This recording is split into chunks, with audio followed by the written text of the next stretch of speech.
I'm sure you've heard the story about the lady who was bitten by a snake and she died, right? And it's a very sad story, especially when you think about it. But what if I tell you it's not the snake that killed her? I mean, snakes bite people everywhere. Whether you're in the bush, you're in the city, India, Australia, other countries, snake bite people everywhere, but they do not die like this. They do not die just because they went to two hospitals, two, not one, two separate hospitals, and they looked them straight in the eye and told them, we do not have anti-venom in a country where snakes live in 2026, not 1980, not 1970, 2026. And it has happened to somebody who is popular, but think about the other people it has been happening to that did not have anybody to report to. They didn't have any place to go, and they typically just lost their lives. Bright futures cut short. And when you think about it, if you even come to the research, Nigeria has a particular antivenom developed for Nigerian snakes. It's called Echitab. Echitab. The question is, why was this antivenom not in the fridges of the hospitals that she went to? Simply because we've forgotten the basics. Our politicians are building flyovers where ambulances don't exist.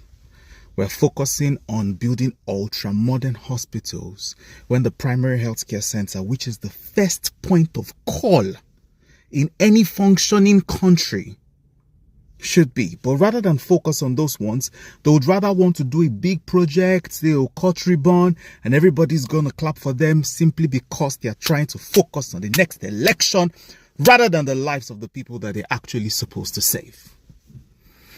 We've forgotten the basics. In every primary healthcare center, the basic small hospital that's beside you should have antivenom. In a country where snakes live, they should have oxygen. They should have people who know what to do. We've been shouting about it. Doctors have been on strike for a while, but it seems nobody's talking about it because, it don't really concern me like that. No, it does. It does. But when doctors go on strike asking for better conditions, better services, even help us do our work better, the same people who are politicians find a way to put the people against the doctors and make the doctors the enemy rather than the people who are actually supposed to provide this healthcare for you. We've forgotten the basics. We've forgotten the basics. Well, recently on a project where I've been going from state to state, the first one was Gombe, the next one was Enugu. I'll be going to other states in the country and we're going to be shouting, know your PHC. Take your phone, go to your PHC and demand it. Most times when we start, some of those projects, it's not healthcare. Person way chop. Person go first chop before he do healthcare. Now look at what's happening. This is just antivenom. How about the women who die from childbirth? See, and this is not just village people at work, because I see that some people have already turned the conversation into, it was a spiritual snake, it was this and it was this, and that's why our politicians are lucky people.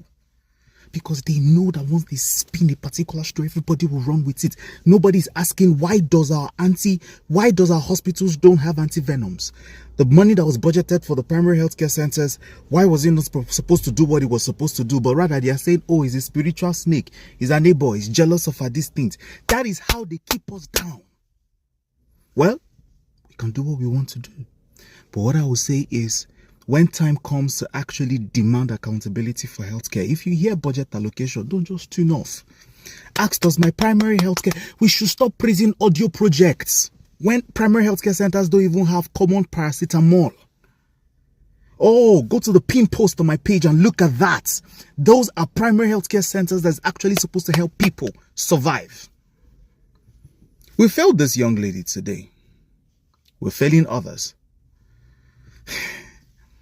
It concerns all of us, and that's all I'll say. Thank you.